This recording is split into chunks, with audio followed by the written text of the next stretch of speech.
di tahun 83, 84 itu kalau kita naik bertiga ya turun ya cuma bertiga itu nggak bisa nggak ketemu orang itu gitu. Kalau dulu masih begitu ya, kalau untuk Keramat, Merapi, Sindoro, Sumbing masih begitu, masih sering kali. Terus kita juga kan nggak punya peralatan, jadi kita berangkat habis isya terus aja itu jalan, paling asos sebentar di jalan, targetnya subuh ya gitu. Halo Sobat Ara, balik lagi ya, gue Reja. Kita masih di Sebat tentang pendakian di atas 50 tahun. Oke, kita balik lagi ke senior kita ya, Bang Bisir. Tadi kita udah bahas banyak mengenai Gede. Sekarang gue pengen bahas salah satu gunung yang gue pernah naik berdua bareng Bang Bisir. Bahkan gue nggak nyangka kalau Bang Bisir tuh nyampe puncak. Jadi awalnya kita camp di pos 5 nih, pos terakhirnya jalur Apuy ya Bang, waktu itu ya Bang, jalur Apuy. Nah ternyata Bang Bisir memutuskan untuk puncak. Gue kaget, tapi ternyata beliau mampu gitu. Oke, kita cekidot ya untuk bahas Ciremai. Pertama kali abang ke Ciremai itu pada saat setelah kuliah apa udah lama setelah itu, sebelum itu? Ciremai ya, kalau gua nggak salah, gua lupa juga ya. Dulu sih, kalau nggak salah tahun 85, gua lupa ini orang anak-anak pada naik, gua ikut enggak. Tahun 85 abang udah ke Ciremai? Ya itu dia, ragu. Karena dulu kan foto tuh jarang ya. Saking seringnya dulu naik turun gunung melulu sampai lupa itu. Naik. Sampai nggak dihitung ya Bang? Sampai nggak dihitung naik gunungnya? Berarti waktu setelah Kepala 5 nih Bang, naik Ciremai yang pertama kali itu kan yang lewat jalur Linggarjati bukannya?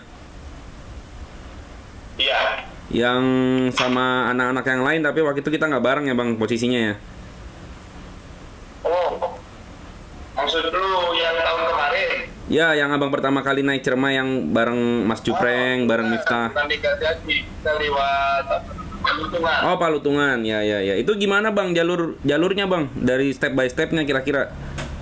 Kita berenang, naik, kita berangkat jam berapa ya? 11-an lah, jam 11 siang. Jam 11 siang.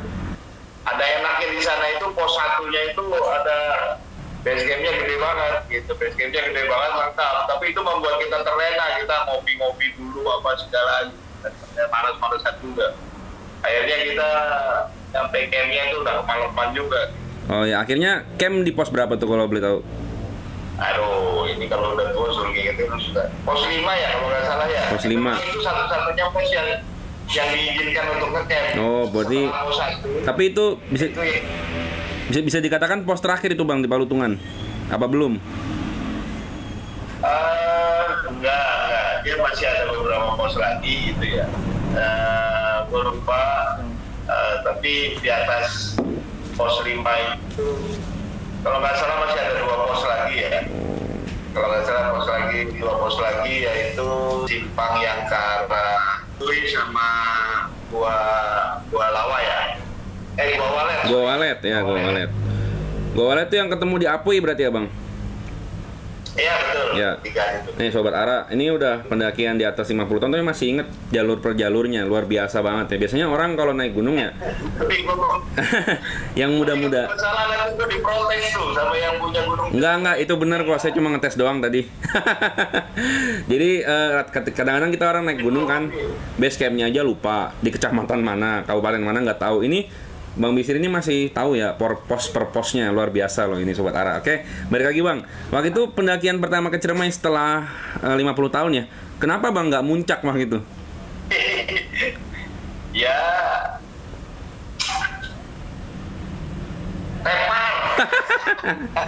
Tepar, Sobat Ara, alasannya tepar ya. Ya, cuman itu junior gua itu kan yang gua kan naik berenam waktu itu. Yang 5 gua bilang udah lu tinggalin aja, ini kan udah aman. Gua bilang gua ada makanan, gua nggak sakit kok. Tapi lu naik aja, gua bilang. Tapi mereka nggak mau juga. Akhirnya katanya nggak apa-apa, tungguin aja. Gua tidur dulu itu sejam. Bangun tidur, gua bilang wah ya, udah seger gua bisa naik. Cuman yang satu orang itu mau pulang malam itu kan, wah ini gimana? Gua bilang nggak bisa ngejar kereta lu ke Jakarta kan. Oh, iya. Kita turun akhirnya gitu.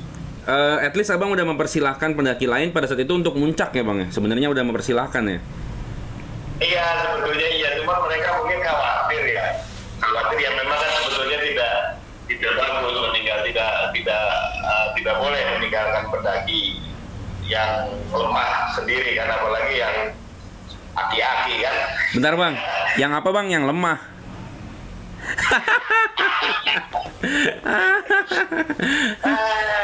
Satu pelajaran yang lu harus tahu dari alam. Apa tuh? Harus lu akuin. Kalau pada saat lu lemah, lu harus ngakuin lu lemah. Oh siap. Bisa gerakan lu. Iya. Jadi bukan masalah kuat-kuatan ya bang? Bukan lah. Dari dulu juga naik gunung itu bukan soal kuat-kuatan. Bagaimana kita nyatu menikmati alam, itu aja. Jadi satu hal ya gua pikir, ini sebetulnya seperti prinsip hidup gua. Orang itu hidup, kadang-kadang dia cuma ngejar puncak. Oke, kalau lu kerja lu ngejar karir puncak, kalau lu bisnis lu ngejar puncak bisnis lu. Sehingga akhirnya lu tidak bisa menikmati rangkaian-rangkaian untuk mencapai itu gitu. Sama orang naik gunung gitu. Kalau kita pikiran kita cuma puncak saja. Lah, sepanjang jalan itu lu ngeluh.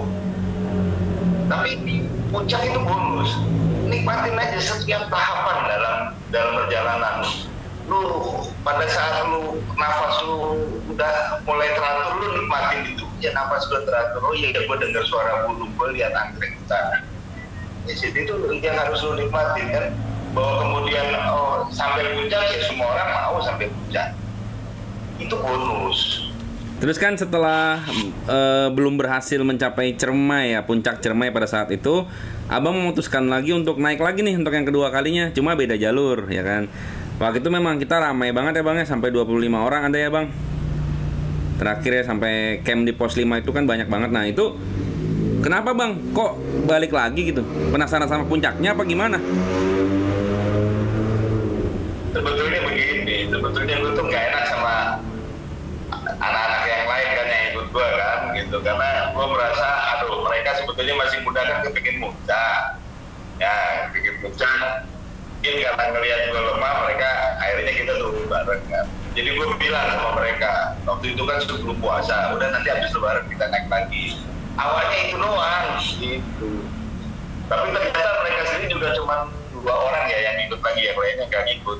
Awalnya itu aja, sekarang udah enak tenda, wah, dan mereka kan senang. Itu salah satu menu ada gua kan, gua bawa daging kambing yang gua rebus, di atas gua bikin sop kambing. Wah, lu udah nyobain kan sop kambing bikinan gua kan? Percuma saya nggak doyan kambing.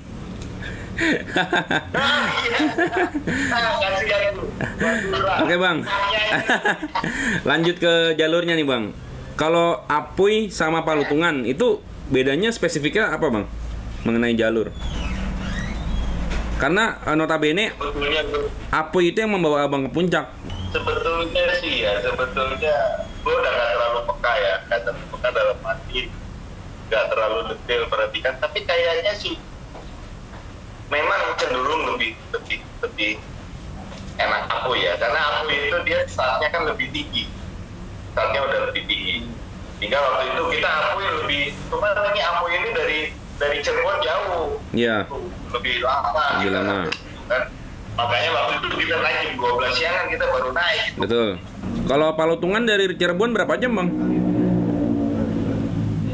Palutungan itu 1 jam, 1,5 jam lah gitu. 1 jam nyampe kita itu normal kalau pakai kendaraan sendiri ya.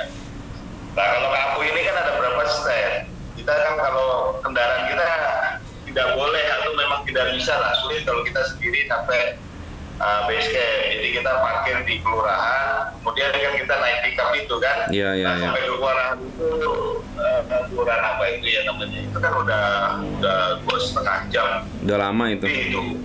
Terus kita ngantri dulu kan, nunggu pickup, naik lagi. Kalau ke atas sih sebentar lah, mungkin setengah jam. Setengah jam ya sampai ke base camp. Ya. Di Apuy sendiri jalurnya terlalu landai apa gimana bang, kok bisa sampai ke puncak waktu itu? Yang satu hal yang lebih menyenangkan itu, karena kalau kita dari Apu itu, dari camp itu ke atas udah tinggal 3 jam gitu, buat 3 jam lah, lebih dekat ya. Oh iya. Lebih dekat. Dan memang ya kalau puncaknya kan dia sama, ketemu itu antara dari Apu sama Palutungan. Dari Palutungan. Ketemu di Goa Walet ya bang? Di perjalanan gue pikir ya karena dia lebih tinggi, lebih ingin juga, lebih apa namanya, lebih nice lah, lebih lantai, tapi nggak terlalu signifikan. Waktu itu kan abang muncak duluan ya bang. Kalau nggak salah jam berapa tuh saya lupa. Saya baru jalan jam 9. Kekejar tapi bang ya, mas saya di puncak bang. Kekejar. Ya, bukan ngasih kesempatan sama yang muda. Siap. Waktu di puncak nih bang, apa tuh bang yang dipikirin waktu di puncak Ciremai? Ternyata gue masih kuat, apa gimana gitu? Setiap kali ya kalau gue dapat kesempatan sampai puncak, ya memang tidak ada perasaan haru yang luar biasa bahwa Allah tuh masih kasih kesempatan sama gue untuk menikmati pemandangan yang luar biasa. Itu selalu yang menggugah gitu. Apalagi waktu yang kedua itu kan gue sama anak gue kan. Ya, sama Lutfi. Lebih exciting lah. Exciting. Terus kira untuk pengelolaan Ciremai sendiri bang, dari dulu sama sekarang ini terdapat perbedaan yang signifikan nggak bang? Aduh, kalau yang udah lupa sama sekali ya, tahun 85 kita beberapa tahun yang lalu. Yang gue inget bang, di Apu itu kita turun dapat makan malam bang. Itu doang yang gue inget. Oh, maksud lu antara Palutungan dengan Apu ya? Iya enggak, dari yang dulu, yang abang 85. Wah, iya, kalau 85 gue udah lupa itu. Lupa ya? Ya udah bang, jangan dipaksa bang, daripada error nanti. Oke bang, lanjut. Mengenai tren pendaki nih, gaya pendaki nih. Menurut saya ya bang ya, tapi ini hanya pandangan saya aja, nggak tahu kalau abang. Pendaki sekarang itu kan kelihatan lebih trendy ya bang ya, modis-modis, keren-keren, betul nggak? Abang pernah bandingin nggak sama pendaki dulu itu seperti apa gitu bang, kira-kira? Iya, ya gue harus cerita bahwa dulu itu kalau bisa pakai sepatu tentara aja itu udah seneng gitu. Dulu pakai sepatu warrior, sorry ya nyebut merek ya, itu yang sepatu kain itu. Mana ada lah dulu sepatu pendakian, kita nggak tahu sebetulnya sepatu pendakian kayak apa. Gila kan? Ya mau bilang apa ya, seperti itu. Ada temen yang nggak punya ransel waktu itu, pengen naik, dia pakai sarung itu dibungkus di belakang begitu aja. Gitu. Luar biasa. Gila kan? Itu nggak kebayang ada pendaki itu sekarang. Naik gunung mana itu bang? Memang, ya selamat itu seringnya kan. Lu seringnya selamat. Ya teman-teman kita juga ada yang gila-gila juga gitu kan. Nah kalau dulu sih ya kalau sebetulnya sama lah, gue juga waktu muda kepingin kelihatan ganteng kan kalau naik gunung. Cuman ya emang modalnya segitu-gitunya. Tapi kan sama aja bang, kayak saya bandingin sama diri saya sendiri ya. Saya waktu kuliah juga dengan dana terbatas, tapi istilahnya bisa tuh untuk memenuhi peralatan itu. Tapi mungkin karena memang perkembangan zaman itu ada ya bang, yang jelas ada ya perkembangan alat gitu ya bang ya. Oh iya pasti lah, kita sekarang kan lebih nyaman. Nah, kita pakai tenda berteduh, sleeping bag, banyak pilihan, sepatu bagus-bagus. Bahkan kalau lihat yang cewek-cewek itu ya dulu mana ada orang naik itu cantik-cantik kayak gitu kan, sampai atas gue juga bingung. Ini orang di jalanan make up terus bagaimana?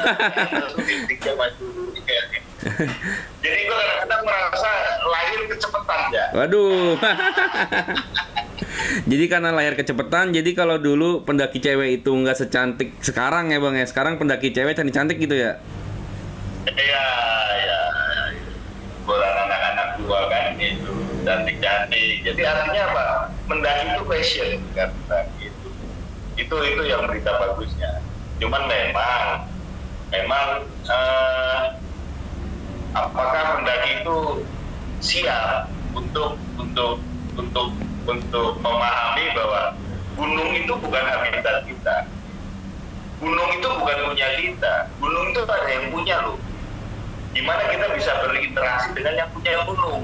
Jangan lu pikir gue bicara mengenai alam gaib, no, gue nggak pernah bicara gitu. Walaupun itu ada, tapi artinya gimana kita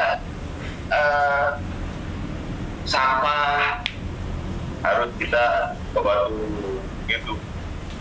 Maka kalaupun kita harus membuat perapian, bagaimana perapian itu aman, bagaimana kita nggak nebang-nebangin pohon, kita sampai ambil api kecil, itu sesudahnya kita yakinkan dia mati. Dan sekarang banyak kejadian kebakaran yang diduga karena orang tidak mematikan perapian yang bagus. Nah itu sayangnya itu aja. Tambah lagi mungkin kalau harusnya tetap ada yang dilakukan beberapa teman-teman senior gua itu, diantaranya ya boleh sebut nama ya. Boleh. Nah itu kayak Kang Bongkeng itu ya, itu Kang Bongkeng itu kan dulu instruktur gua. Dia melakukan sekarang, dia mengantisipasi bagaimana supaya anak-anak yang naik gunung itu punya ilmunya, gitu. Punya tata keramanya, punya etikanya. Ya kalau kita cuma lagi naik gunung di jalur rame, on track sih nggak masalah. Pada saat misalnya in case kita tersesat, apa yang kita lakukan? Nah itu yang mungkin yang anak-anak sekarang itu mungkin tidak sampai ke situ ya. Nah, ini yang perlu kita antisipasi supaya have fun, lebih gimana lu mau fun kalau lu dalam keadaan kritis kan. Nah itu gunung itu bukan tempat kita, bukan rumah kita itu. Rumah kita tuh di kota, gunung itu bukan rumah kita. Kita itu ada di sana sebagai tamu.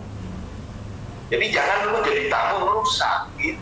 Jadi kalau lu mau jadi tamu, jangan suruh yang punya rumah menyesuaikan sama lu. Lu menyesuaikan diri sama yang punya rumah. Apa?